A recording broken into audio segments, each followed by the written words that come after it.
course you can learn new things after 60. Why wouldn't you be able to? I'll walk you through practical, science-backed, and emotionally honest ways to keep your brain firing, your curiosities lit, and your life full of purpose. Whether you want to learn a language, pick up painting, start a small business, or simply feel sharper every day. Later, I'll share one simple daily habit that researchers say can boost memory and mood, and it takes only 10 minutes. Stick around for that. Learning after 60 isn't about chasing youth. It's about expanding today's life, enjoying small wins, and building momentum. This video will give you actionable steps, realistic expectations. 1. Reframe what learning means. Learning after 60 doesn't have to be a textbook marathon. It can be micro-learning, 15 minutes a day of curiosity. It can be social, creative, or practical. Reframing lets you avoid the pressure of mastering and focus on joyful progress. Practical steps. Pick one manageable goal, e.g., learn 50 words in a new language, paint one small canvas, cook 3 new recipes. Celebrate each tiny win. I'll show an example goal you can finish in 30 days that builds confidence fast. 2. Use your strengths. Experience is an advantage. At 60 plus, you bring years of knowledge, pattern spotting, and emotional intelligence. Learning becomes more efficient because you can connect new information to deep life experience. Use analogies and stories from your life to anchor new skills. Practical steps. When learning, ask, how does this connect to what I already know? And narrate a short memory that relates. There's a surprising way your personal stories can turbocharge memory. Coming up next. 3.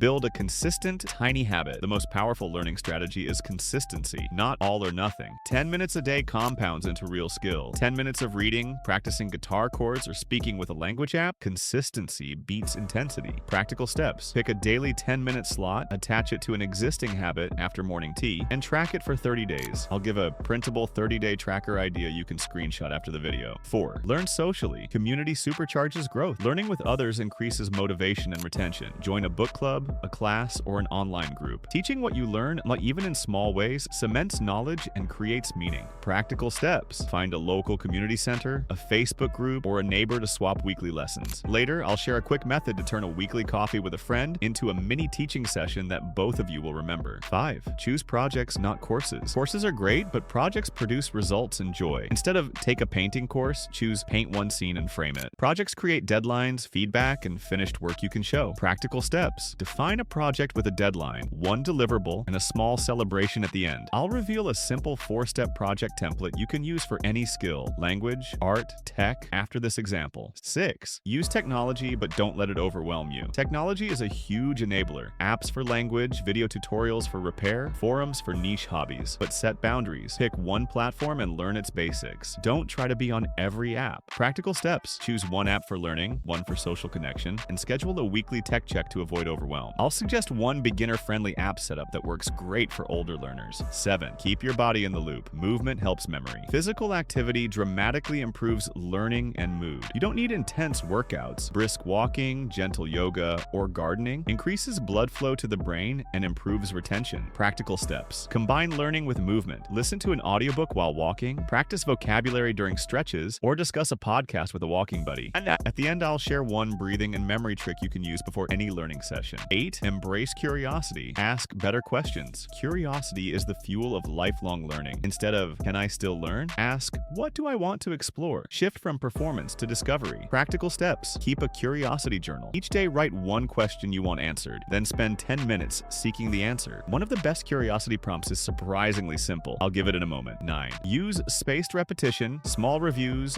big gains. Memory works better with spaced reviews. Review new info after 1 day, 3 days, 7 days, then 30 days. This technique prevents forgetting and builds mastery with minimal time. Practical steps. Use index cards, a simple calendar, or a spaced repetition app. Start with 5 cards and add slowly. I'll explain how 5 flashcards can beat an hour of cramming, and why that's great news for busy adults. 10. Make it meaningful. Link learning to purpose. Purpose amplifies motivation. Learning that connects to family, legacy, or service is more likely to stick. Teach grandchildren, document family recipes, or start a small community project. Practical steps. Ask yourself, who benefits if I learn this? Use that answer to shape your project. I'll share a heartwarming way one person used learning to reconnect with estranged family. And it's a tiny idea with huge impact. 11. Expect plateaus, then reframe them. Plateaus are normal. If progress stalls, change the approach. Switch a practice method, seek feedback, or rest. Plateaus are signs you're consolidating, not failing. Practical steps. When stuck, try a different medium, e.g., switch from reading to listening, ask for feedback, or rest for a few days. There's a quick reframing phrase you can say to yourself that reduces frustration frustration instantly. I'll say it now. 12. Celebrate and share your work. Sharing work, a story, a painting, a repair job, reinforces learning and creates pride. Celebration doesn't need big fanfare. Post a photo, show it to a friend, or keep a finished folder. Practical steps. Create a finished album, digital or physical. Add one celebratory ritual. Favorite tea, a small call to a friend, or an I did it note. At the end of this video, I'll challenge you to one tiny celebratory act you can do right after watching. Learning after 60 is about choice, consistency, and connection. Choose small, meaningful projects. Be consistent with tiny daily habits. Connect with others and your body. Use technology wisely,